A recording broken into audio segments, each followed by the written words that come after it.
Hello guys, um, UWAYEZU Francoise, a student at Inesro Hengeri, Biomedical Laboratory Science, Year 3, and I'm going to present my assignment in Applied Immunology Model. So, my assignment are application of ELISA in a clinical practice, the main types of vaccine and their characteristics. I will let you to know what is herd immunity and how does herd immunity contribute in prevention of disease, and difference between active and passive immunity.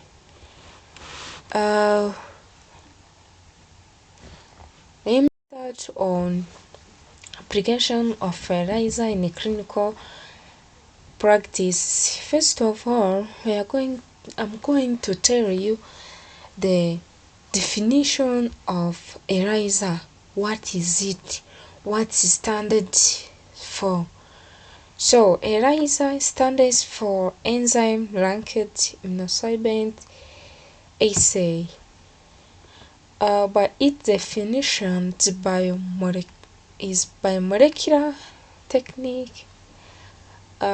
Simply, it has many applications in clinical practice. But by its meaning, it is the detection of antigen antibody. Is technique used to detect the antigen and antibody complex in presence of enzyme and substrate by observing the presence of some precipitate, which did show you that you are performing enzyme linked immunosorbent. It is done in different techniques such as direct and indirect, sandwich, and competitive ELISA.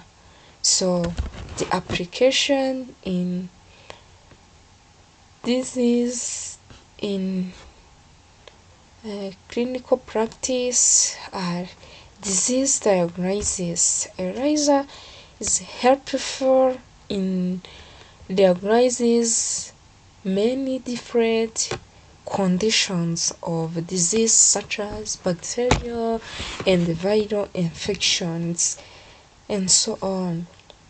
Pregnancy test. ELISA can be used to interpret the positivity or specificity and sensitivity of population screened on pregnancy test. So vaccine development. ELISA also is used in vaccine development.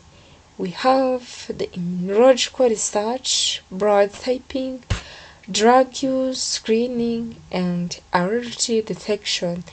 All of them, ELISA can be applied in this reason, in this medical importance diagnosis for detecting antibody and antigen interaction in help of enzyme and substrate. Let me jump on the second question, which is the main types of vaccine and their characteristics. We have so many types. They are such 6. Some of them are DNA vaccine, toxoid vaccine, but I'm going to talk the main one. The main two are inactivated vaccine and live attenuated vaccine.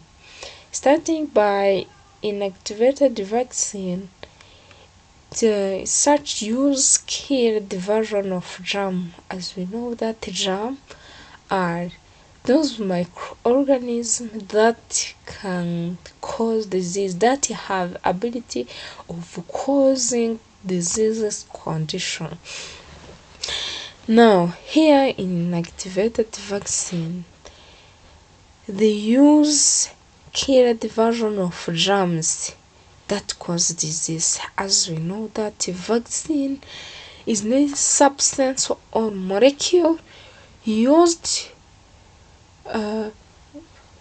by injecting it in human to stimulate immunity of that individual, of that human. So here in an activated vaccine, they take killed germs and inject in individualism by activating or stimulating the immunity of that individual. It is characterized by this. It's not provide strong immunity. I have illustrate some examples such as hepatitis A, coronavirus vaccine, and rabies virus vaccine. So let me jump on the second, which is live attenuated vaccine. Here they use weakened form of germ, differ to inactivated, where they use killed version of germ. Here we use attenuated, or germs which are withdrawn some harmful or toxic molecule remain, which is weakened, can be injected in individual by stimulate his or her immunity, body immunity. So it's characterized by creating strong and long-lasting immune response. We have chicken pox vaccine, we have rubella vaccine, which is most common in fetus.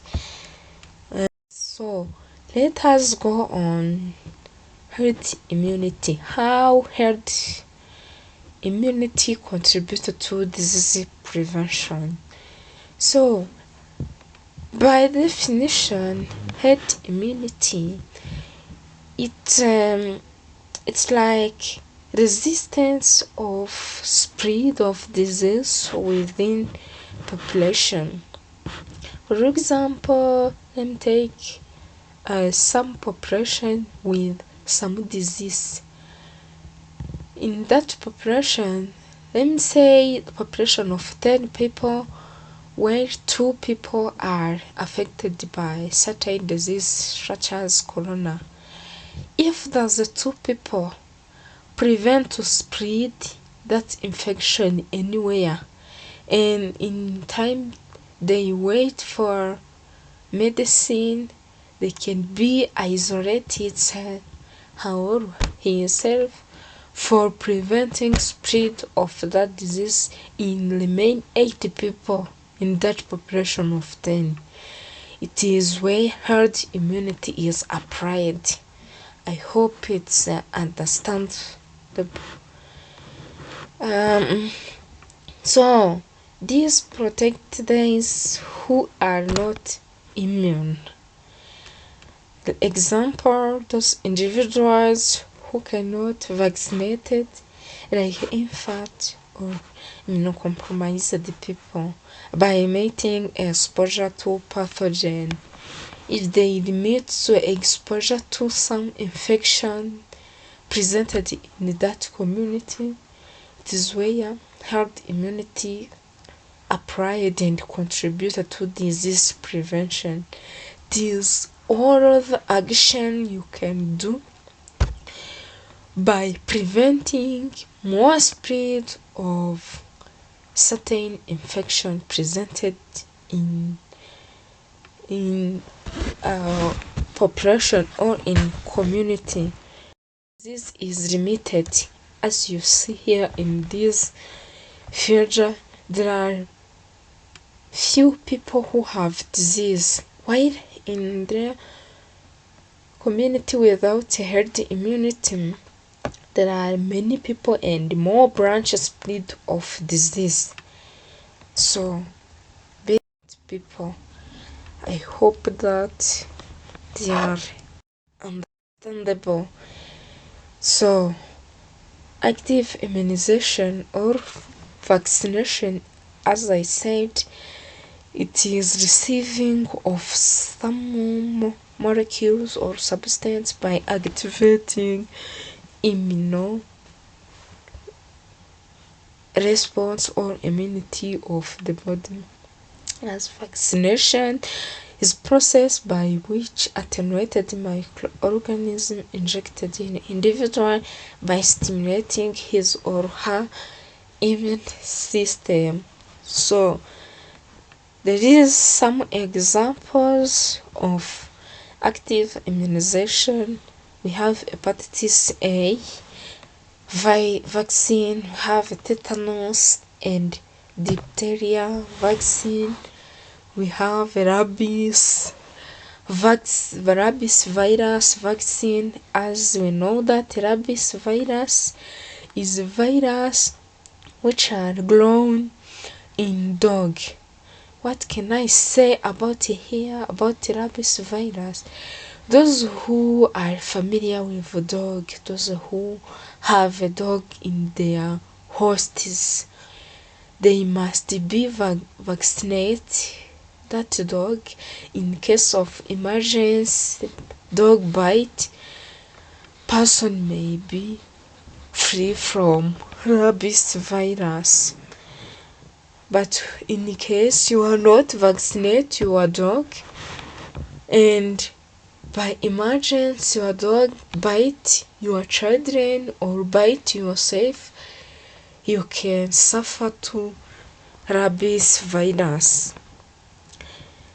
So we have active immunity and passive immunity. Here we have a table for summarized. It's different. We have first, active immunity is the first and provide immunity response, while passive immunity is slow and take time. Antibody are produced in the host.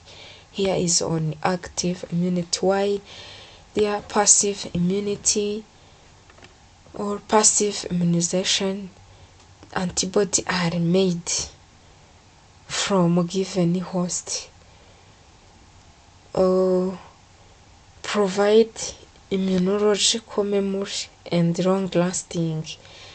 Is active immunity, while passive immunity does not provide immunological memory and is short-lived. Simply what I say is that, and here we have reference where you can read and obtain more information rather than that I say. So thank you guys, my friend, my family. Remember, share, like, subscribe and comment. Thank you so much for your attention. I love you.